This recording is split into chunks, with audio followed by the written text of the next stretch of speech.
তো সবার প্রথমে জানাই রাধে রাধে, হরে কৃষ্ণা। তো এখানে আমাদের এখানে একটা নামযজ্ঞ হয় অষ্টম প্রহর আর কি। তো যাই হোক, সেখানেই চলে গেছিলাম আগের দিন রাত্রে। আমি, মা, বৌদি, টুনি, আমার ছেলে সবাই মিলে। এখানে দেখছি ওরা নাচানাচি করছে। এটা পরের দিনের ভিডিও, যখন সবাই নগর পরিক্রমা এসেছিলো। তো সবাই খুব নাচানাচি করছিল, খুব আনন্দ করছিল, কিন্তু ভগবানের গানেই, ঠিক আছে। আমি দিইনি যেহেতু কপিরাইট আসতে পারে সেই কারণে। তো অনেক রোদের কারণে আমি যাইনি এখানে। তারপরে আমরা সবাই রেডি হয়ে চলে এসেছি ভোগ আরতিতে।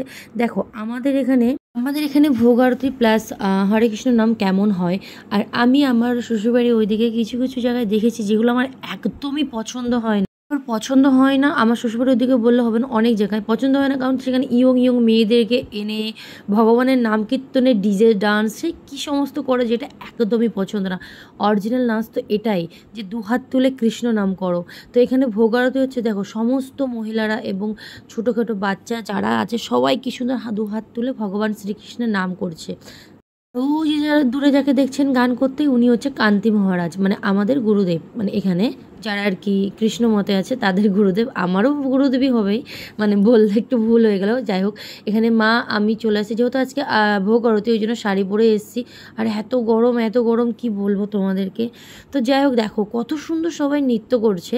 আর অন্য জায়গা মেয়েদেরকে এসে কোমর দুলিয়ে ডিজে, সেটা ভগবানের নামে এরা যে কী করে বুঝতে পারি না, আসলে এরা মানুষ না আর কি। যাই হোক, নাম করতে ভগবানের নাম হতে হতে এদিকে দেখি এই মহিলাটার উপরে আর কি সবাই বলছে ভর করেছে। তো উনি তো পুরো চুল ছেড়ে দিয়ে এমন হচ্ছে, যত ভোগ আরতি জোরে হচ্ছে, মানে উনি গান করছে কান্তি মহারাজ, ইনি তত যেন অস্থিরতা হয়ে যাচ্ছে, চুল যেন ছিঁড়ে মিড়ে এক করে নেবে। তো যাই হোক, পরে শুনলাম আর কি ওনার নাকি মা মনসার ভর করে, উনি নাম কীর্তন শুনতে পারে না। তো যাই হোক, আমার কথা হচ্ছে যখন তুমি শুনতে পারো না এসছো, আর আসবেই না কেন, সেটাও কি ভগবানের নাম অবশ্যই আসবে। তো যাই হোক, পরে দুটো মালসা দেওয়া হয়েছিল। এই দেখো মালসা ভোগ নিয়ে আমরা বাড়ি চলে এসেছি। আর এই যে দেখো মহাপ্রভুর মানে ভোগ, আমার তো খুবই ভালো লাগে এই প্রসাদ। আমি কিন্তু ওখানে বসে খিচুড়ি খেতে খেতে না 4-5 বার চেয়ে খেয়ে নিয়েছি।